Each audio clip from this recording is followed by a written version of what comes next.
الحمد لله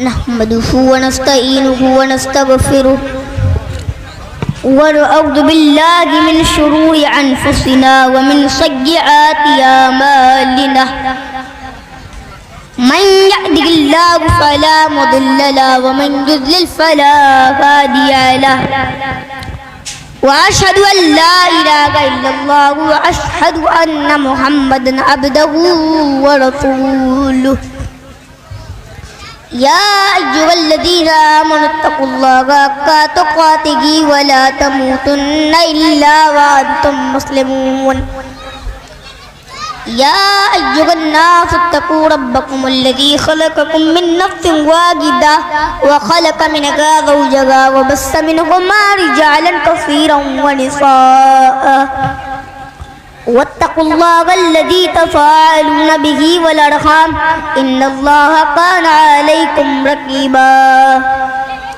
يا أيها الذين آمنوا اتقوا الله وقولوا قولا سديدا يصلح لكم أعمالكم ويغفر لكم ذنوبكم ومن يطع الله ورسوله فقد فاز فوزا عظيما أما بعد فإن خير الحديث كتاب الله وخير الهدي هدي محمد صلى الله عليه وسلم وشر الأمور محدثاتها وكل محدثة بدعة وكل بدعة ضلالة وكل ضلالة في النار أعوذ بالله من الشيطان الرجيم بسم الله الرحمن الرحيم لقد كان لكم في رسول الله أسوة حسنة لمن كان يرجو الله واليوم الآخر وذكر الله كثيرا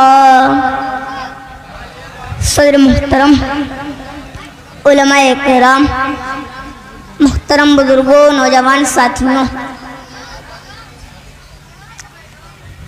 میں نے آپ کے سامنے خطبہ مسنہ کے بعد قرآن حکیم کی سورہ احزاب آیت نمبر 21 تلاوت کی۔ اس آیت کا ترجمہ بالکل واضح اور کلیئر ہے۔ لقد کان لکم فی رسول اللہ اسوۃ حسنہ، تمہارے لیے اللہ کے رسول کی زندگی بہترین نمونہ۔ یہاں اللہ تعالیٰ نے کوئی شعبہ خاص نہیں کیا کہ بازار اور مارکیٹ میں اپنی منمانی کر سکتے ہیں۔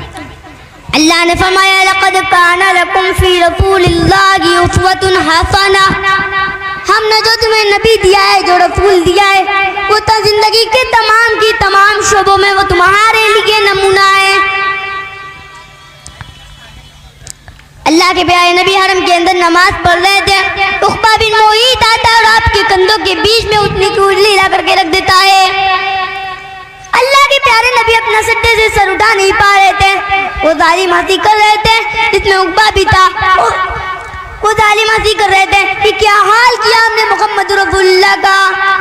آپ کی معصوم بیٹی حضرت فاطمہ رضی اللہ عنہ آتی ہیں اور اپنے باپ کے وہ سر سے انگلی ہٹاتی ہیں۔ آپ نے سجدے سے سر اٹھایا، سلام پھیرا اور اللہ کی بارگاہ میں آپ نے ہاتھ اٹھایا اور فرمایا اللہم علیک بقریش، اے اللہ تو قریش سے بدلہ لے لے، اے اللہ تو قریش کو پکڑ لے۔ اللہم علیک بابی جہل ابن ہشام، اے اللہ تو ابو جہل سے انتقام لے لے، تو عتبہ سے انتقام لے لے، تو شیبہ سے انتقام لے لے، تو ولید ابن عتبہ سے انتقام لے لے، تو عقبہ بن معیط سے انتقام لے لے۔ سب کا نام لے لے کر اللہ کے پیارے نبی نے بد دعا کی۔ ایک انصاری صحابی کہتے ہیں میں نے بدر کے کنویں میں بدر کے میدان میں بدر کے کنویں میں سب کی لاشوں کو پڑے ہوئے دیکھا تھا۔ یہ نبی کی بد دعا تھی اور یہ بد دعا حرم کے اندر کی گئی تھی۔ اللہ تعالیٰ اپنے نبی کی بد دعا کو کیسے غالب کر دیتا۔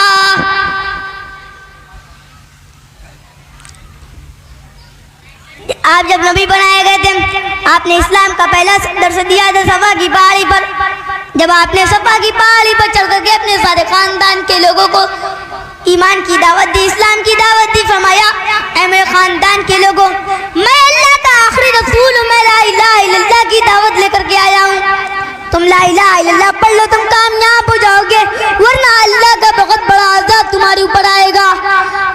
خذوا انفسکم من النار، اے میرے خاندان کے لوگوں تم سب اپنے آپ کو جہنم کی آگ سے بچا لو، تم سب توحید پر آ جاؤ، تم سب اسلام کی چھایا میں آ جاؤ، میں اسی اسلام کی تمہیں دعوت دیتا ہوں۔ پھر آپ نے حضرت فاطمہ سے کہا اے فاطمہ سلیلی من مالی ما شئتی، تجھے میرے مال میں سے جو چاہیے تو لے لے، لیکن لا اغنی عنک من اللہ شیئا، اے فاطمہ اگر تو نے بھی اپنے باپ کا کلمہ اگر تو بھی نہ پڑھی، اپنے باپ کے دین پر اگر تو بھی نہ چلی، تو لا اغنی عنک من اللہ شیئا، تو اے فاطمہ تیرا باپ بھی تجھے قیامت کے دن نہیں بچا پائے گا۔ اللہ کے رسول کو مکہ کے اندر کتنا ستایا گیا، اللہ کے پیارے نبی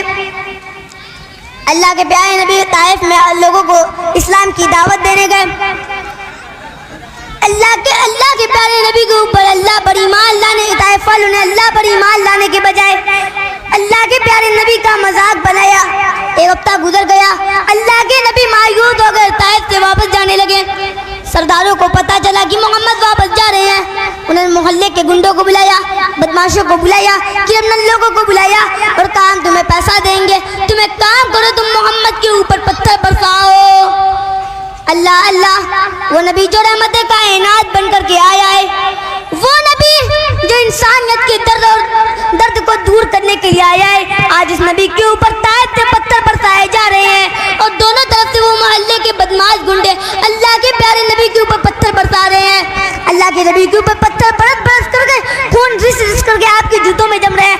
اللہ کے پیارے نبی اپنے ہوش و آواز سے بیگانہ ہو گئے۔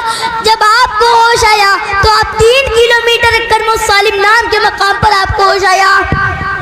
میرے نبی کو پاگل بھی کہا گیا، میرے نبی کو مجنون بھی کہا گیا، میرے نبی کو دیوانہ بھی کہا گیا، میرے نبی کو شاعر بھی کہا گیا۔ اللہ کہہ رہا ہے تم میرے نبی کو شاعر کہتے ہو، تم میرے نبی کو مجنون اور پاگل کہتے ہو، تم میرے نبی کو دیوانہ کہتے ہو۔ میرا نبی نہ تو دیوانہ ہے، میرا نبی نہ تو مجنون ہے، میرا نبی نہ تو پاگل ہے۔ تنزیل من رب العالمین، میرا نبی تو اللہ کی طرف سے نازل ہونے والی کتاب پڑھ کر کے تمہیں سناتا ہے، وہ تو تمہیں قرآن پڑھ کر کے سنایا کرتا ہے۔